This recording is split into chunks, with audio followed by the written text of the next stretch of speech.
The moment has come. A great reveal unfolds before us, a phenomenon poised to claim the internet itself. All we have ever desired, all that is good, now rises into the light. We were doubted, distrusted, dismissed. But look now. The loyal never wavered, not for a second, not for a millisecond. We knew Mr. Ash Mufareh was never idle. See what he has done. See what he is doing. For us. He lives, and he lives for us.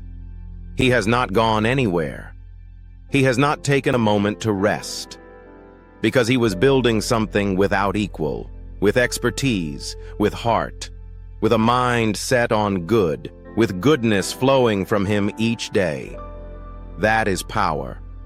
The silence the doubters heard, the loyal never heard it. Faith and trust held us steady.